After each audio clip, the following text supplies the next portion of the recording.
Cette aventure a commencé à peu près, je pense, il y a à peu près un an, ou un peu moins peut-être, quand j'ai reçu Philippe Simon et Madame Praska chez moi ici pour parler un petit peu de ce projet sur un colloque sur l'énergie.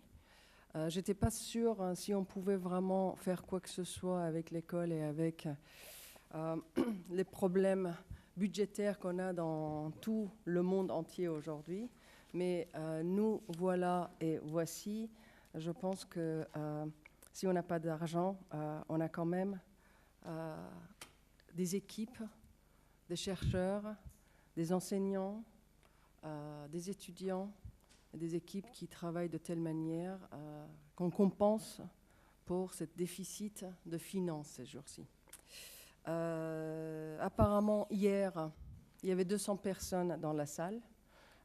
C'est peut-être parce que notre salle, c'est petite et c'est noir et blanc.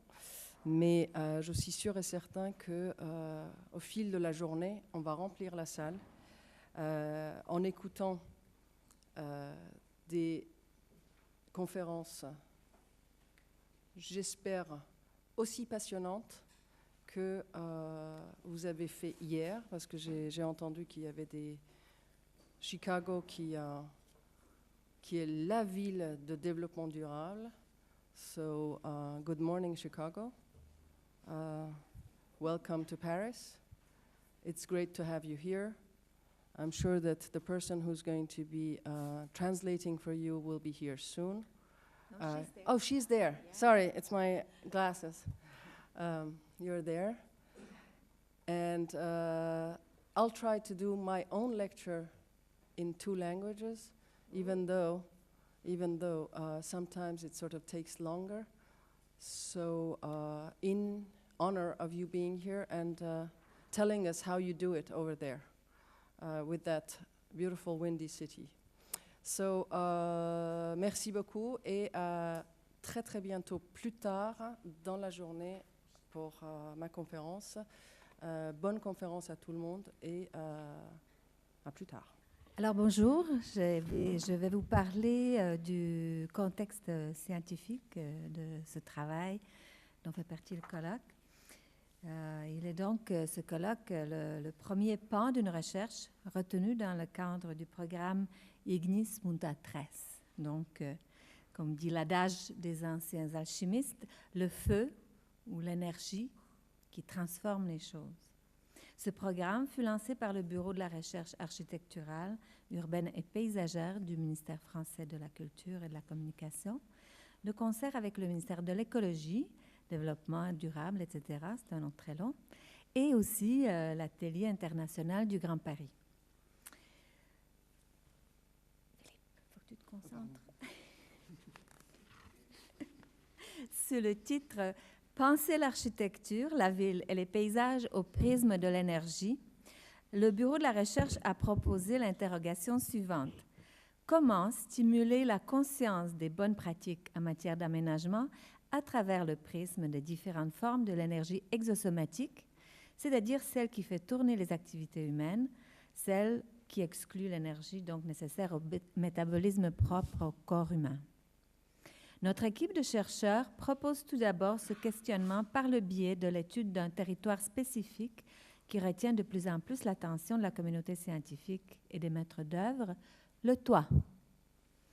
Les toits du bâti urbain, dont la quasi-juxtaposition crée un paysage à part, donc une 5e façade urbaine, se prêtent en effet tout particulièrement à couvrir un questionnement transscalaire de l'architecture au paysage, des différentes configurations de l'habité dans son organisation spatiale et formelle, ses enjeux écologiques, sociaux et sa coordination énergétique.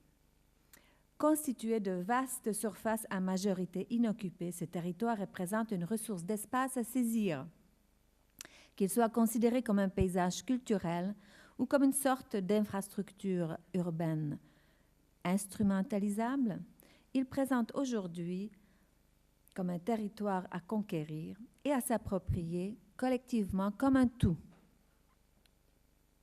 La recherche mise sur pied par ce collectif de recherche qui vous offre aujourd'hui les débats s'intitule « L'épiderme aérien des villes au regard de la question de l'énergie et des modes de vie ». Oui, reviens. Donc, sous-titre « Prospective des formes et des stratégies architecturales et urbaines », une sorte de « learning from » Chicago, Montréal et Paris. Là, tu peux changer. Le thème de cette recherche fut abordé hier lors d'un symposium international qui s'est tenu à la mairie de Paris. Et il a été organisé par les membres de notre équipe, tout particulièrement par Chantal Pacteau qui vient d'arriver, donc une chercheure,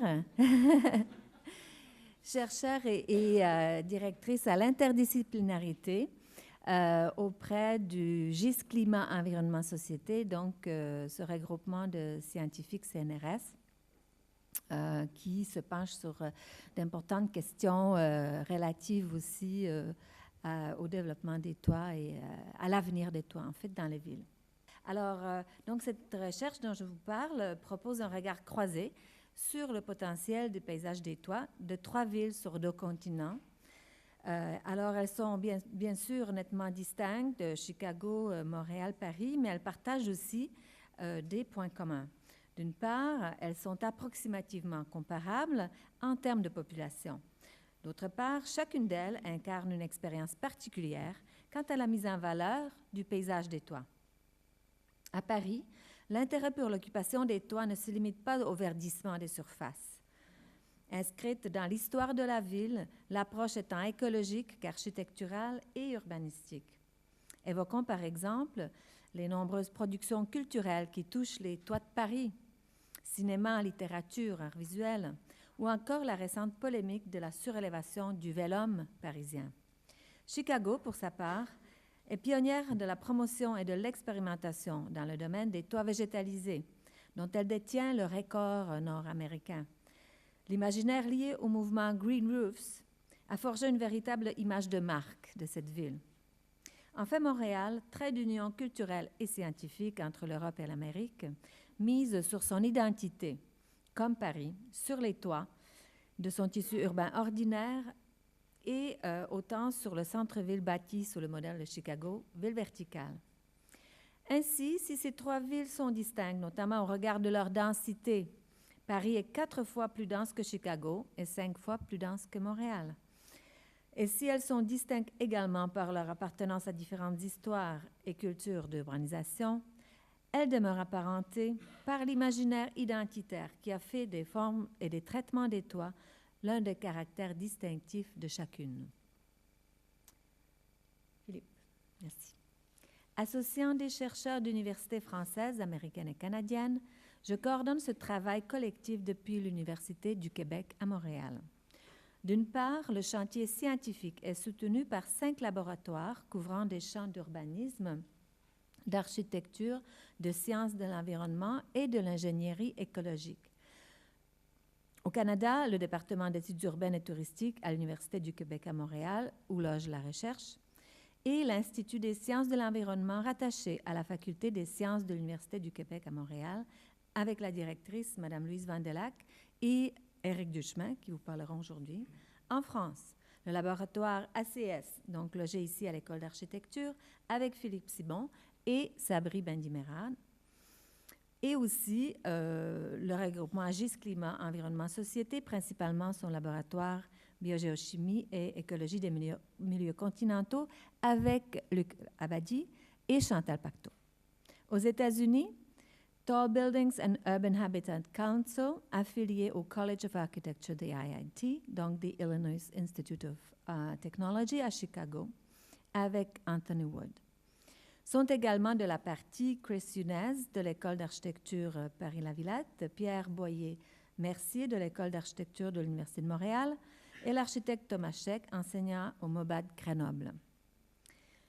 La diapositive suivante vous parle du chantier projectuel, qui est un autre pan de notre recherche, qui aura pour but d'expérimenter et de formaliser des stratégies d'aménagement à partir des schèmes dégagés par la recherche scientifique. Pour ce faire, nous nous sommes assurés la collaboration d'acteurs de maîtrise d'œuvre pour un travail d'idéation prototypique par projet. Des équipes de professionnels prendront part aux workshops nourris par les travaux de l'équipe scientifique. À Chicago, nos collaborateurs sont l'agence Ashoka, Helmut Obata et Kassabaum, la plus importante firme d'architecture et d'urbanisme de génie civil aux États-Unis, ainsi que l'agence Adrian Smith and Gordon Hill Architecture à Chicago. Donc, les représentants des deux firmes vont vous parler aujourd'hui. À Paris, nous collaborons avec l'agence Nicolas Michelin et Associés, reconnue pour ses prises de position et ses réalisations. Au regard des questions posées, eux aussi, leur équipe viendra présenter aujourd'hui. À Montréal, l'agence d'architecture et design urbain Daoulestage sont reconnus comme pionniers pour leur implication dans le développement durable au Québec. Aujourd'hui, notre collectif de recherche et leurs invités aborderont cette réflexion par une sorte d'état des savoirs depuis diverses perspectives de la recherche en architecture, urbanisme et en sciences, sur le sujet du paysage urbain des toits au regard de la question de l'énergie et des écosystèmes. Nous tenons tout particulièrement à remercier Mme Nasrin Seraji, directrice de l'école, pour avoir accordé un important soutien intellectuel et logistique à cet événement. Les remerciements vont également à Philippe Simon, architecte enseignant ici, qui a su organiser l'accueil du colloque dans les murs historiques de la mythique École des Beaux-Arts de Paris. Bonjour à toutes et à tous. Je suis désolé de vous interrompre dans votre exposé parce que je vois que vous étiez très ponctuel et que vous avez commencé vraiment bien à l'heure. Bravo, ça veut dire qu'il y a beaucoup de choses à dire. Effectivement, l'Atelier international du Grand Paris, avec le Bureau de la recherche architecturale et urbaine et paysagère du ministère de la Culture, a lancé l'an dernier ce programme de recherche sur le thème de l'architecture et la ville vue au prisme de l'énergie, qu'on a appelé Ignis Mutat Res, pas du très bon latin, on aurait dû dire Ignis Rem Mutant, mais enfin, ça veut dire que l'énergie, le feu, si vous voulez, change les choses, change le monde. Et en fait, il nous a semblé que cette problématique de l'énergie était très intéressante parce qu'elle croise en fait énormément de choses. Alors évidemment, quand on parle d'énergie, ce n'est pas seulement l'épaisseur des isolants des bâtiments, ce n'est pas seulement les performances du bâti lui-même, mais on a justement essayé à travers cet ensemble de recherches, il y en a 8 qui ont été subventionnées l'an dernier, on s'est partagé un peu des choses et puis chacun a directement soutenu tel ou tel programme. Mais peu importe, c'est un programme globalisé, mutualisé, dans lequel on essaie justement de poser d'autres questions à travers cette approche énergétique, celle des formes urbaines, celle des pratiques, celle du vécu, celle de la manière aussi de penser la relation, par exemple, entre mobilité, ville, habité. Voilà, on essaie de croiser de nouvelles interrogations qui peut-être réinterrogent non seulement l'architecture, bien sûr, non seulement les bâtiments dans leur performance, mais ça, je dirais qu'il y a déjà beaucoup de choses, mais on cherche à aller un peu plus loin, qui réinterroge la manière dont on conçoit, construit et dont on vit les villes, d'ailleurs, d'une manière un peu différente. Et je crois que ce programme de recherche, on l'a lancé aussi avec l'idée qu'il soit pérenne dans le temps, qu'il s'installe dans une certaine durée, parce qu'on ne va pas épuiser le sujet de sitôt. Donc on a financé 8 études l'an dernier. On a relancé un appel d'offres cette année, cette fois-ci avec d'autres partenaires, avec le ministère de l'égalité des territoires ou l'écologie, enfin, un service qui est entre les deux, on ne sait pas toujours très bien à quoi ça se rattache, enfin on finira par le savoir un jour, avec aussi Veolia, donc entreprise intéressée bien sûr dans les technologies autour de la ville, autour des réseaux, avec aussi le programme d'un pôle de compétitivité qui s'appelle VDCOM, autour de la mobilité.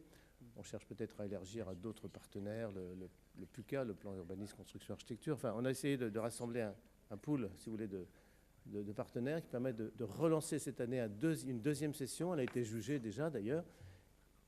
Peut-être pas 8, mais 6 équipes, je pense, seront retenues, peut-être 7.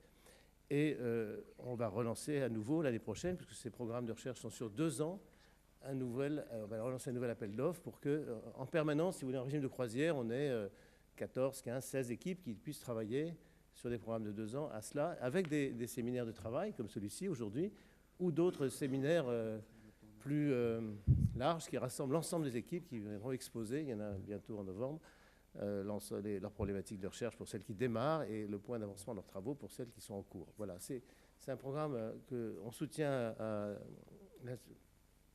à l'atelier international du Grand Paris, parce qu'on pense que la réflexion sur le Grand Paris a aussi à voir, bien sûr, avec cette problématique de la ville durable, et que même si toutes les recherches qu'on soutient ne sont pas nécessairement focalisées sur le Grand Paris, on pense que ça vient alimenter, bien sûr, une réflexion plus globale sur la ville, sur ses perspectives. Alors les toits dont vous parlez aujourd'hui, c'est une perspective extrêmement intéressante, qui est traditionnelle à Paris. Enfin, d'autres en parleront beaucoup mieux que moi. Philippe avait fait une très belle expo il y a quelques années au pavillon de l'Arsenal avec un livre.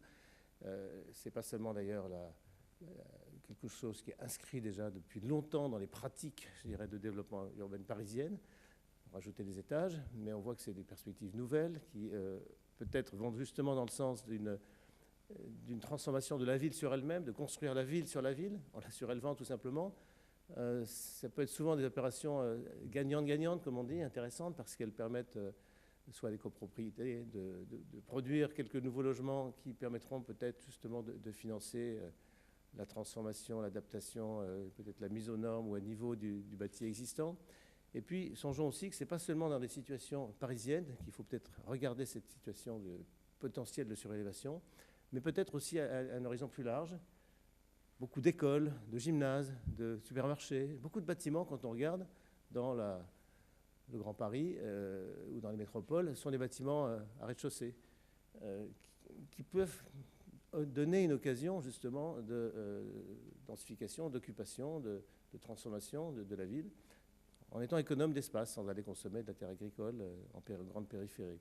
Donc là, il y a une perspective, c'est une des pistes, c'est pas la seule, mais une des pistes intéressantes que nous, l'Atelier du Grand Paris, à travers d'ailleurs les travaux de pas mal de ces architectes, vous savez, qui composent son conseil scientifique, Yves Lyon, Jean Nouvel et d'autres avaient proposé, c'est une des pistes qu'on poursuit pour se dire, voilà, il y a des possibilités de continuer à développer la ville sur elle-même, sans forcément l'étendre. Elles sont nombreuses, plus qu'on ne le croit.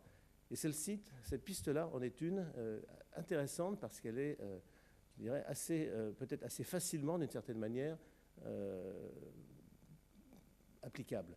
Bien sûr, il y a des règles, il y a des normes, il y a des PLU, il y a des tas de choses qui handicapent tout cela, mais en même temps, on voit que c'est quelque chose qui a un avenir. Voilà, c'est pour ça qu'on soutient cette perspective et cette perspective de recherche aussi, parce qu'il faut d'abord faire de la recherche avant de travailler concrètement. Je crois que c'est absolument nécessaire.